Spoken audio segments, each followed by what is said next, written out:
and he bought a domain and moved everything over to penguinproducer.com. Um, and I gotta say, he put a lot of work into copying over the content from that old site. Really? There's no way to import it?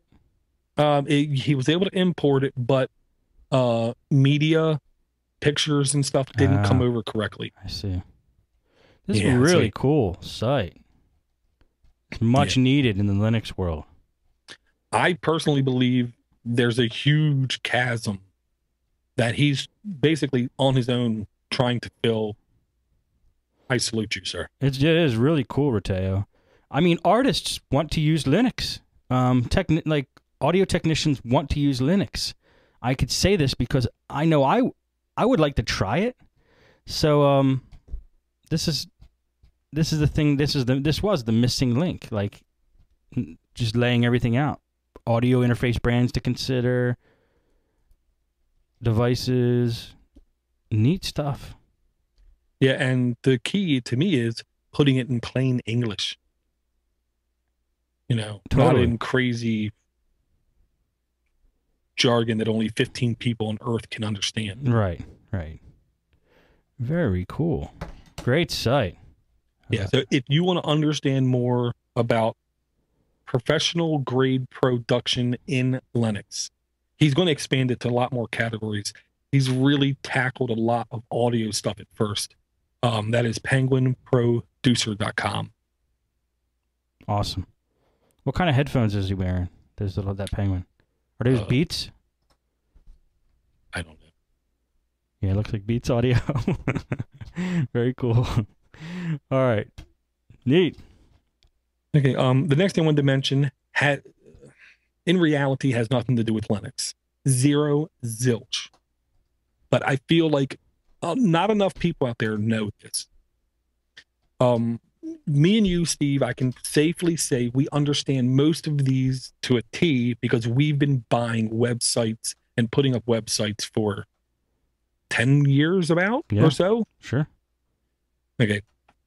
There's an article over at PC World called Understanding Web Host Plans 7 Terms to Know. I uncommonly ask people if they need to go get a website. This is the kind of thing you need to go read up on so you can understand what are the choices you're making. I don't want people to buy something and then, 2 weeks, 3 weeks, figure out, oh, I got the wrong thing. Definitely. Understanding web host plans, 7 terms to know. So, okay, just goes over the lingo.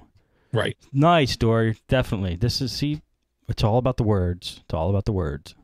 Yeah, because like when I went there the first time, I saw stuff like shared hosting, VPS hosting, dedicated hosting, managed hosting. What? Only thing that told you which one was different was the price of each one. Right. Well, I'm thinking dedicated hosting, and I'm thinking I want my site to be up 24/7. Then I guess I need dedicated. Made no sense to me, and I made critical mistakes when I first bought my first domain. Huh. And I honestly don't want people to make that same mistake that I did. PC World article? Yep. PC World article, yet quite complete, it looks like. Yeah. It's great. And they're saying you can get a website from Comcast? Who would buy a domain with Comcast? Really? They're saying that? Yeah, if you click on... Damn. Why? Host roundup, bottom of the first paragraph. Damn. It's not cool. No, not cool at all. And I don't see HostGator in there. They have Comcast, but not HostGator? Give me a break. Yeah, I know. Well, there's a next. Anything. Never mind. Comcast, oh my gosh. And I will say, if you want friendly hosting and you want to support Steve, podnutz.com/HostGator. Definitely. Podnutz.com/HostGator. I love HostGator. And that company, I never have a problem with that company. They're the only hosting provider I've never had an issue with. Yeah. And let me rephrase that. I've never had an issue with that they did not bend over backwards to fix, like in under 15, 20 minutes. Yes. And actually, I called one time, and a Podnutz listener was my support representative.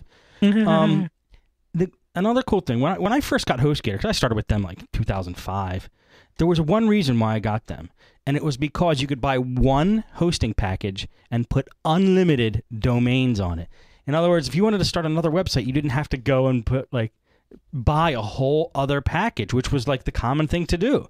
So, yeah, if you have it all on one host, you save so much money. That's why I originally started with them. Well, I'm not going to lie. I didn't understand that. Tracy recently went to them, and he was trying to explain that to me. And I'm like, you're speaking Greek. I have no idea what you're talking about. I've never heard of this before. They're called add-on domains. Yes. You just keep adding them on.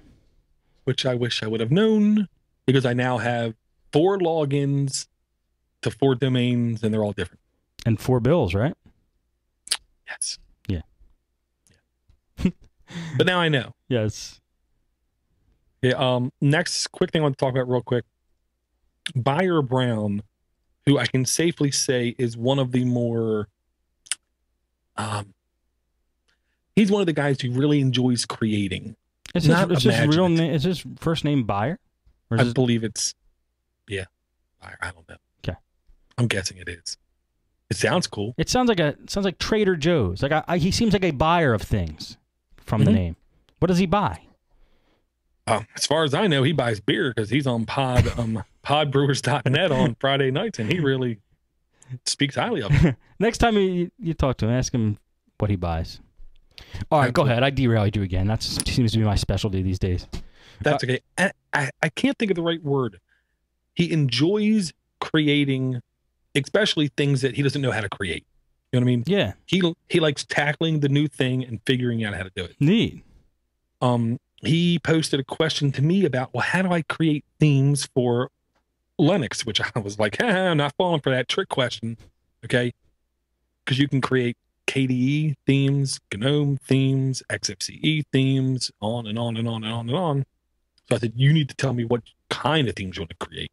And of course, he got me back. He stuck me hard. He said, all of them. Oh, geez. Okay.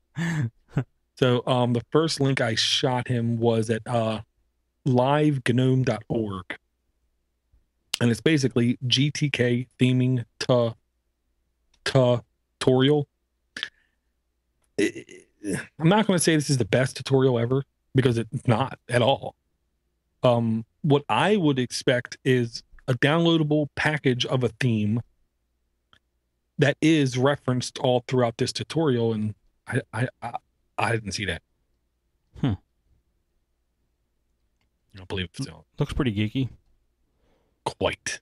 Yeah, I don't understand anything going on there. Yes, there's a lot of code, because now GNOME 3 uses a lot of HTML5 and JavaScript. So you can do a lot of dynamic things on the screen, and it's all basically web code. I see. Interesting. Very geeky to me too. Yeah. So I threw it his way. Hopefully here in the next week or two, we'll see if he's successful. Okay. Good luck, Buyer. Yeah. The next thing I wanted to bring up, it's kind of, I was thinking about this because, to be honest, Buyer Brown shot me an email, and he asked me if I want to get paid for using Linux, what should I shoot for?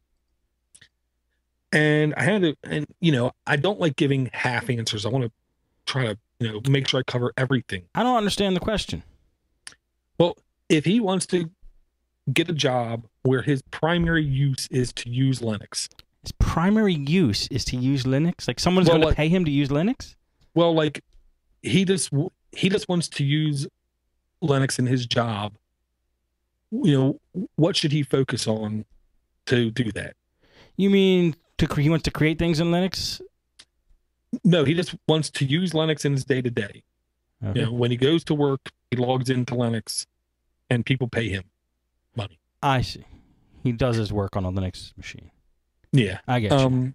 And it was almost another trick question, but instead I explained everything to the best of my ability, the way I see it through my eyes. And it went kind of like this. Enterprise Linux is Red Hat Linux, bam, all the way. That's it. Because of VMware server, it basically runs on RHEL. It is the stepping stone for all VMware. Okay. Now, if you want to know RHEL, but you don't have the money for RHEL, you can use CentOS, which is basically RHEL minus all of the locked-in software kind of thing. Okay. It's a good learning tool, great learning tool. I said, now that's for enterprise servers. If you want to do web servers, it's Debian. I feel like it's Debian all the way if you want to do Linux and web, and that's because Debian is always a little bit behind the bleeding edge. So it's very stable and it's more secure because of that. Okay.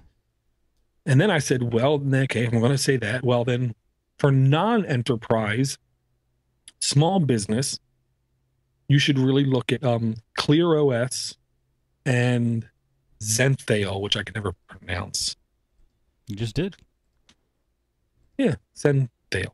And what the gimmick is with them is they are basically, they give you the ability to manage small networks with limited users to do stuff like local FTP, local email servers, shares, LDAP, authentication, all that kind of stuff.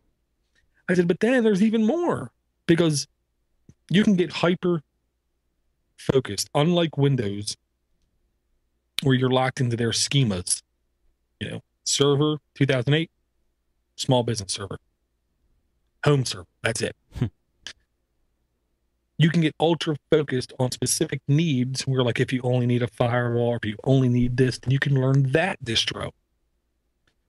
But it's harder to find a job, more niche.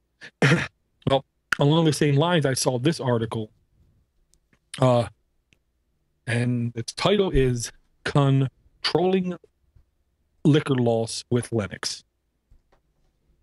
Yes, controlling liquor loss with Linux. That was just a big jump I took, Steve. I'm trying to figure out how it fits. I know.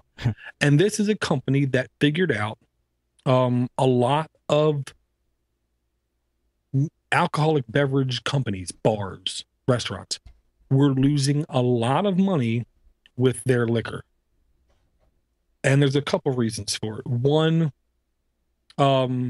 exact measurements, when to order, correctly calculating how much money you're going to get for each one kind of thing. It's basically an exact inventory type application. Okay. And it's called barbeveragecontrol.com. And they also do stuff just to show that they're open. They have what is basically iPad apps. So I don't know if you've seen it, but in a lot of places I go now, at the hosting station or at the bar, they have an iPad to do their work. Really? Yeah, I've seen it more and more and more. When I went to Joe's Crab Shack, which their crabs ain't that good. Is that Eat at Joe's at the same place? Yes. Okay. Their hostess has an iPad, and when you go and you say, 5, Steve, they ask you for your phone number and text you. Then they text you 6 times back to back to back to back to back to back to back. Why? Because they don't know what they're doing. But I'll say, software is getting much more niche. And I think Linux is ready. They're ready to become focused on these individual task products. Very cool. And I'll say, and at affordable rate. I see what you're saying. Except it's on an iPad. Well, the server's on Linux. I gotcha. Okay. Well, and to be honest, that's where Linux seems to be most successful, when people don't realize it's right. It's true. Honestly, because like VMware, I'm at work, I log in, I'm in Windows VM. I have no idea, unless I'm the admin of that box, it's running Linux in the back. My Android phone, if I'm just schlep off the street and I go in, they pretty phone, I buy it. I have no idea it's Linux underneath. Right. If I'm from Long Island and I love my TiVo, I might not know that that's Linux underneath. Yes.